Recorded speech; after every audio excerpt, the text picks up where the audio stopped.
welcome back to my channel, TorAthena, where today I'm actually in my shop and I'm about to do a video that I don't really do on this channel often, but I feel like I have something to say and I need to get it out there, and that's what YouTube is for. But yeah, it only happened yesterday and I've been thinking about it more and more, and then I was like, do you know what? I need to do this now. I need to do this. I need to get it out. I need to vomit this word rant out of me so I can move on and live my life. So I'm sorry that it's echoey, and if you hear loads of loud banging, it's upstairs. I don't know what they do. But yeah, so anyway, gets to the point. Okay, so basically yesterday, LFCC, a London-based convention, announced they were about to release the information of who their legendary guest was. They put loads of promotion into it, loads of people were excited. To be fair to LFCC, they've had some incredible guests. They were the final people to ever have Stan Lee as a guest appearance in Europe. They've had multiple Walking Dead actors. They have Meatloaf there this year. I'm pretty sure they had Matt Smith last year. They have some big names. And then after much weighted anticipation, they announced it was Christopher Eccleston, who was the first modern Doctor Who. He was in it for one season, if I remember correctly, and then left. He's done other stuff with the BBC mostly, and that's kind of it. He doesn't do a lot of convention appearances, which is probably why they saw it as a big deal, because if you are a Whovian and you're into Doctor Who, this is a big deal for you if you've never had a chance to meet him, which is probably slim to very, very rare because he doesn't do conventions. So there was a lot of debate on whether this was classed as a legendary guest. For the right people, this is a big deal, but this isn't the issue. This isn't the issue of the wording of the con. It's the pricing. So fair enough, some people are going to be excited by this, some people aren't. That's cons. I think we're used to that. But they are charging £95 for an autograph. An autograph. A squiggle of ink. And there was something about this that just really riled me up. For most people who follow me know that I go to a lot of conventions every single year and I love them. Conventions are my life, or at least half of it. I have had things signed in the past. I have had photos taken with celebrities in the past. But even when I met Stan Lee, I'd only paid, I think, £60 for a photo and £45 for a signature of Stan Lee. And the signature, in all fairness, was, in my personal opinion, an investment, because I was having him sign my Amazing Spider-Man issue 9 first appearance of Electro, until the movie probably ruined the value of that first appearance. Thanks, Sony. Now, full disclosure, I am not someone who always partakes in celebrity signatures and photographs. It's not something I do often. It has to be someone that really means something to me for me to do it now. But I've always thought it's a great thing. It's a great opportunity to meet your heroes and maybe have a little chat with them and keep a piece of them with you forever, photograph or autograph. And they've always charged. This has never been a free thing, and that's not the thing I have a problem with. My problem is how much the price is increasing. I've had photographs with Jason Momoa and Tyrion Lannister and Daryl from Walking Dead, and they all cost me about 30 to 35 quid for a photograph that I got to keep. I got to meet them. Jason Momoa complimented my cosplay. But now I've heard the actor from Walking Dead is now charging £125 at Walker Stalker. In the matter of literally years, it has gone from 35 to 125.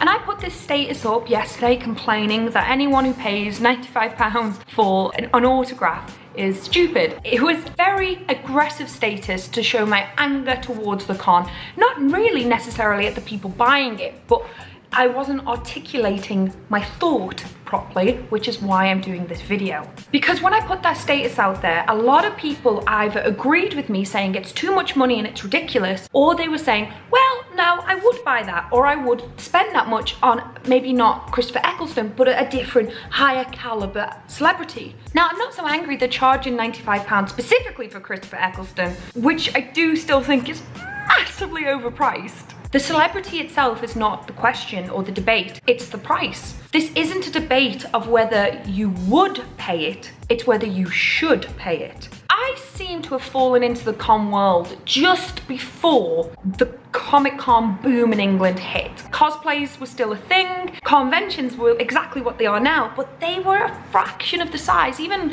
MCM London had space and breathable space. It was lovely, it was wonderful, so nice. And prices were more reasonable, which you would think they'd be higher back then to make the same amount of money and lower now because there's a lot more people to make money from. But instead, the more people, the higher the prices. And it just seems wrong to me. I feel like we're alienating a massive majority of people who attend cons who either don't have a lot of money, cannot afford that, or shouldn't be able to, like they shouldn't be paying that. Conventions used to be a haven for geeks. It was a place to go and explore and celebrate your fandom, meet your heroes and hang out with people. Yes, it's a business. I'm not criticizing that they charge for autographs and photographs at all. I dabble in a bit of businessing myself. But £95 for a squiggly bit of ink on a piece of paper is extortion. It is extorting the fans, it is taking advantage of them, and even though I have tried to explain again on Facebook that it's not about whether you would, it's whether you should, I'm still having people say, well, you know, some people will, and I know they will. I know they will, of course they will, because they want to complete their Doctor Who collection signatures, or Christopher Eccleston was their favourite Doctor Who. And it's not people I'm angry at, it's the convention. And let me tell you why, because this is how it works. For people who don't know how conventions work, majority work this way. If there are different ways, please feel free to comment and educate me and everyone around you. But the way most conventions work is when they have a guest, they say to the guest, how much do you want? And as an example, the celebrity will go, I want £10,000. And then that's called the guarantee. They will be guaranteed £10,000. So what will happen is the convention will sell tickets for photographs, for autographs, whatever, and they will sell all of them until it gets to £10,000. Once it reaches £10,000, the convention gets to keep the rest. Or maybe there's a split. I think that's where it can differ depending con to con. But the guarantee bit pretty much works for every con. And if the convention doesn't reach 10,000, then they have to fork out the difference because the celebrity was guaranteed £10,000. So I think it's quite important to note that the celebrity actually has no say on the prices themselves. So if you go, oh, well, Christopher Eccleston's a bad person because of this, that's not a very fair comment to make. However, he will have something to do with it because him and or his manager must have agreed a high guarantee price. But someone has even debated with me, and I agree with this, that even if they had a low guarantee price, that they'd probably still charge that much anyway because they know they can. And this is why I don't think it's right. £95 for one signature of one celebrity is maybe something people will justify and be able to afford, but that's it. How could you even justify spending anything else on anyone else? And this isn't about greed. This isn't about me saying, well, I want everything for free. I want everything that's fair. And conventions just seem to be more and more exploiting their fan base as much as possible can. They keep pushing the line to the point where I've heard signatures can cost up to £130. What? I feel like this message, this video is all over the place. I feel like it doesn't really make sense. I feel like it is just me rambling, and in all fairness it is. But I think I've had enough. I'm tired of conventions just sponging off people like that. And I just think if everyone said, no, I'm not paying that, they would reduce the price. I own a shop. If I have something that's too expensive and people don't buy it, I quickly readjust that price because I have a brain. If people do not buy an autograph, the convention is not going to sit there and go, well, it's everyone else's problem. They're going to go, oh dear. And everyone commenting, justifying why it might be okay or which celebrity they would pay that for, that's not what this video is about. We can definitely do that video if you want, and we can discuss the celebrities we're dying to meet at conventions. But this video, this message, my rage stems from the moral question. Should you pay that? Should you encourage a convention to increase their prices as much as they are, to exploit every penny out of you as much as possible, and still say it's supply and demand? Do you blame the convention? Do you blame the managers? Do you still blame the celebrities in some way? Do you blame the system? Do you blame everything? Do you blame yourself? I'm gonna Philip DeFranco this and pass it off to you. I want you to comment, and I want to know if I'm the only person who seems to be this outraged by it. Why am I the only person so angry and everyone else is fine with it? Breathe, it's okay, it's fine. Not though. I don't know why it angers me so much. I think it angers me more as well because I think if more people agreed with me, then I'd just go, ah, I'm right, let it go.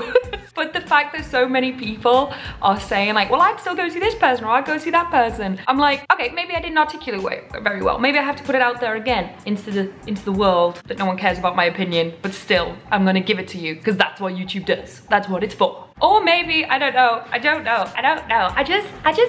I'm not comfortable with it. I'm not comfortable with it. And I don't know how anyone else can be. I don't like it. So maybe we should all, I don't know what this video is. I might not upload it. I feel better just for ranting about it now. Okay, maybe new question. How do you feel about it? Like, just, I don't know how to finish this. Just, yeah, there you go. There's the most Philip DeFranco video you'll ever get off me. And it was still rubbish. If you wouldn't mind liking this video, that would be great because it helps out the channel. Subscribe if you haven't already because I'm this unprofessional all the time. And yeah, thank you so much for watching and I'll see you tomorrow. Bye.